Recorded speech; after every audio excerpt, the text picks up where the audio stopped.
A pesar de su gran tamaño, el retículo endoplasmático fue descrito con el microscopio óptico después que otros orgánulos. Fue inicialmente descrito en 1902 por Beratti y posteriormente observado con el microscopio electrónico por Porter y Palade. Esto en los años 50 del siglo XX. Fue entonces Porter quien le dio el nombre de retículo endoplasmático. El retículo endoplasmático rugoso. El retículo endoplasmático rugoso es un orgánulo delimitado por membrana. Este forma una compleja red de túbulos y cisternas que se extienden por todo el citoplasma celular. Posee varios dominios. Estos incluyen la envuelta nuclear, cisternas y túbulos. Las cisternas y los túbulos que contienen ribosomas, es decir, que contienen ribosomas asociados, forman el retículo endoplasmático rugoso, a comparación de los túbulos que no tienen ribosomas asociados, los cuales son del retículo endoplasmático liso. Hablando sobre la función del retículo endoplasmático rugoso, existen diferentes, muchas. Sin embargo, las principales son la síntesis de proteínas, lípidos y la organización del núcleo, aunque también desarrolla otras funciones muy críticas para la célula. Por otro lado, este es el orgánulo más grande que poseen las células animales. Síntesis de proteínas. La principal misión del retículo endoplasmático rugoso es la síntesis de proteínas. Esta actividad es muy intensa en aquellas células que tienen por misión la secreción, pero también es importante para cualquier célula. Se estima que una célula promedio sintetiza 1/3 de sus proteínas en el retículo endoplasmático. Estas mismas proteínas irán destinadas a diferentes lugares, ya sea el exterior celular, el interior de otros orgánulos que participan en la ruta vesicular, como los lisosomas, o formarán parte integral de las membranas, tanto plasmática como de otros orgánulos de la ruta vesicular. Enfermedades relacionadas. En las enfermedades neurodegenerativas, como lo son el Alzheimer y Parkinson, hay mutaciones que producen acumulación de proteínas mal plegadas, beta amiloide y alfa-sinucleína, respectivamente. Esto conlleva estrés en el retículo, lo que contribuye al inicio de las vías de apoptosis y, por tanto, lo que se conoce como muerte celular. La vía UPR es un elemento que inicialmente intenta prevenir estas muertes de la célula, pero como la acumulación de proteínas continúa, colabora en el inicio de la vía apoptótica y entonces la muerte celular. El estrés en el retículo también parece ser relevante en ciertas enfermedades metabólicas, las cuales están relacionadas con la regulación, ya sea de la glucosa, así como también de los lípidos, y en el cáncer. Los ribosomas.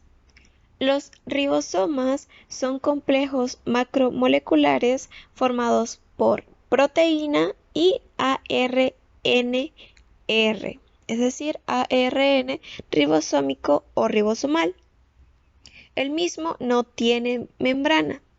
Son fundamentales para la traducción de proteínas. A su vez, está formado por dos subunidades, una grande y una pequeña. Esta estructura esférica pequeña está situada dentro del núcleo. Ahora, ¿de dónde se hace el ribosoma? Hay tres estructuras en el nucleolo que realizan diversas funciones en la producción del ribosoma. El premontaje del ribosoma, el centro fibriloso, componente granular, transcripción del rRNA y componente fibriloso denso, tramitación del pre-rRNA. Clasificación de los ribosomas.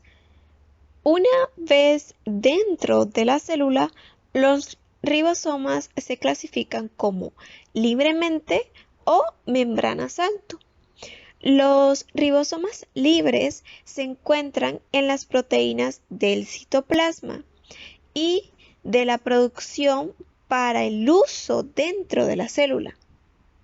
Estos mismos pueden moverse alrededor del citosol libremente, pero se excluyen específicamente de los organelos y del núcleo. Por otro lado, los ribosomas de membrana salto. Estos se encuentran en las membranas de organelos. En las células eucariotas se sabe que ocurre en una región del retículo endoplasmático que se ha designado como el ER áspero. Estos mismos ribosomas del membrana salto se utilizan para sintetizar las proteínas. Estas pues que son requeridas por algunos organelos. Y las cadenas del polipéptido producidas por estos ribosomas están entonces limitadas directamente al ER con síntesis vectorial y después transportadas a su destino por el camino secretor. Por otro lado, las mutaciones en el ribosoma. Como el genoma en sí mismo, las mutaciones también pueden ocurrir dentro del ribosoma, que afectan pues a la formación de proteínas y a la función sana del organismo. La función ribosomal es crucial para la supervivencia, pues se sabe que cualquier desvío en el proceso de traslación puede llevar a las mutaciones en la proteína que es sintetizada. Las mutaciones pueden existir en subunidades grandes, así como también pueden existir en subunidades pequeñas. Las mutaciones en la pequeña subunidad pueden llevar a las condiciones conocidas como síndrome de Treacher-Collins, que es un desorden dominante de un autosoma. Este en específico causa una anormalidad en los huesos de la cara, así como los oídos y los aros. Por otro lado, están las mutaciones en la subunidad grande. Estas pueden llevar a tales condiciones como el síndrome de Shwachman-Bodian o Shwachman-Diamond, en el cual se conoce un síntoma que es bastante importante, que es la ineficacia pancreática. Esta es causada por el tejido adiposo que reemplaza el tejido pancreático. Sin embargo, estas no son las únicas mutaciones que pueden existir, ya que otras mutaciones pueden existir, sin embargo, con diversos grados de severidad. El ARN mensajero es una molécula de ARN de cadena simple, que es complementaria a una de las cadenas de ADN de un gen. El ARN mensajero sale del núcleo celular y se mueve hacia el citoplasma, donde se fabrican las proteínas. Durante la síntesis de proteínas, un organulo llamado ribosoma se mueve hacia lo largo del ARN mensajero.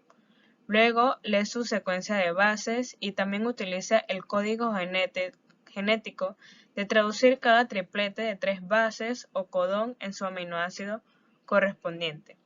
El proceso de transcripción del ARN mensajero se lleva a cabo en el núcleo en eucariotas y en el citoplasma de procariota. A pesar que la mayoría de los ARN mensajeros son eucarióticos, son monocistrónicos, es decir, que contienen información para una sola cadena polipéptica, que algunos estudios han demostrado que ciertos genes eucarióticos son organizados en grupos que se transcriben como policistrónicos, al igual que los organismos procariotas.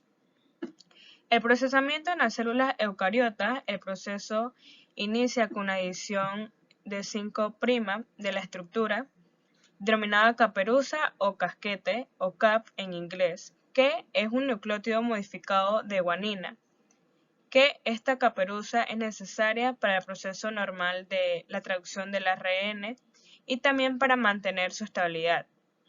La señal de poliadinización se da el proceso de poliadinización, que consiste en la adición al extremo de 3' de una cola polidenilato, que es decir, un tramo del ARN cuyas sus bases son todas adenina, y esta cola protege al ARN mensajero de la degradación y también aumenta su vida medio en el citosol, de modo que se puede sintetizar mayor cantidad de proteína.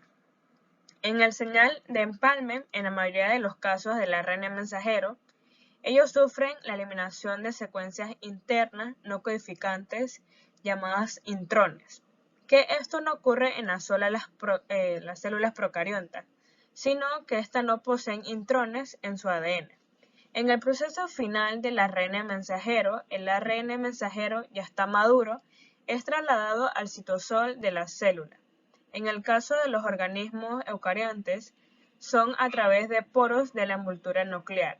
Una vez en el citoplasma se van acoplando el ARN mensajero a los ribosomas, que son la maquinaria encargada de la síntesis proteica.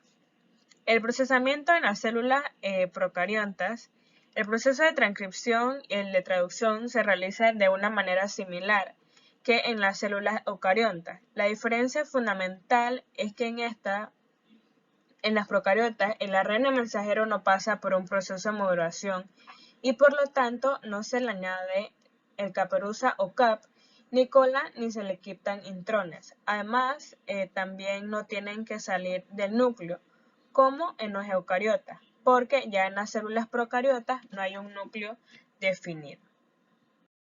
El ARN de transferencia es un tipo de ácido ribonucleico que tiene una función importante en la síntesis proteica.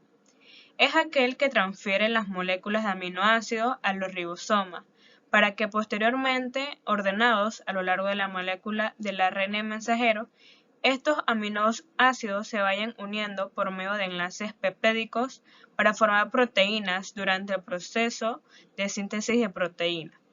Cada tipo de ARN de transferencia se combina específicamente con uno de los 20 aminoácidos que se van a incorporar en las proteínas.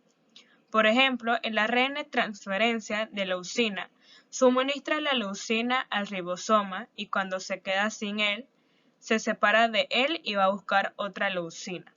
Cuando encuentra el aminoácido de leucina, se une a él y queda preparado para suministrarlo al ribosoma cuando esto lo necesite. Un anticodón es un grupo de 3 nucleótidos que se empareja con otros 3 nucleótidos del codón del ARN mensajero correspondiente.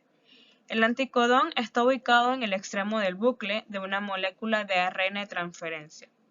Durante el proceso de traducción, los anticodones son los encargados de aparearse con su codón correspondiente, con el fin que el ARN de transferencia se pueda incorporar en un aminoácido a la cadena polipéptica creciente.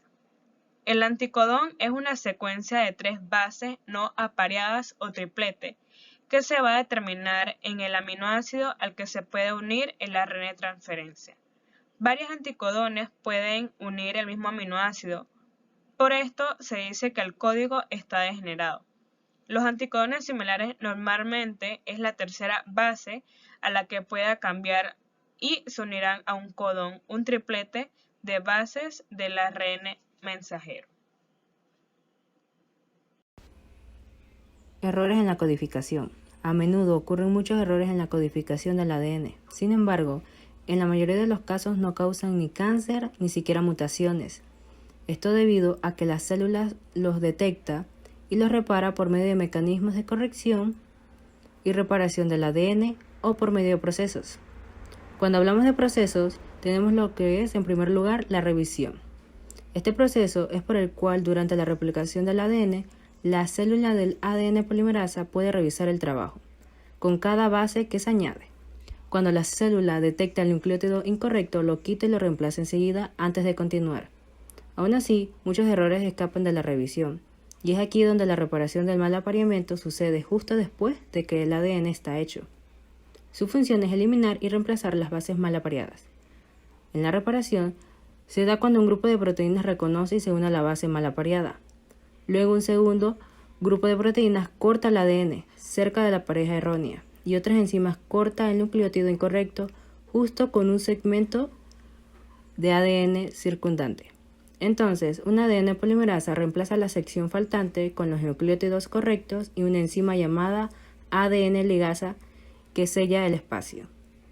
Casi en cualquier punto de la vida, la célula puede presentar un daño, no solo en la replicación, por otros factores externos como la luz ultravioleta o productos químicos o los rayos X. Afortunadamente, las células tienen mecanismos de reparación para detectar y corregir muchos de estos tipos de daño. En primer lugar, tenemos lo que es la reversión de daño, donde la célula puede reparar daños en el ADN al simplemente revertir la reacción química que lo causó. Por ejemplo, en la imagen podemos ver a la guanina. Esta puede sufrir una reacción que añade un grupo metilo, un átomo de oxígeno de la base. Si no se corrige, esta se añadirá a timida y en lugar de citosina durante la replicación, aunque debido a una enzima que posee el ser humano, se logra quitar y revertir el metilo y así volver al estado normal. Esta enzima puede ser la enzima ligasa o la enzima polimerasa. En la reparación por incisión de bases, solo se quita la base dañada con ayuda de las enzimas glicosilasas. Cada una detecta y elimina un tipo específico de base dañada. En la reparación por incisión de nucleótidos, como en la reparación del mal apareamiento que vimos antes, se elimina la sección de nucleótidos que distorsionan la doble hélice del ADN.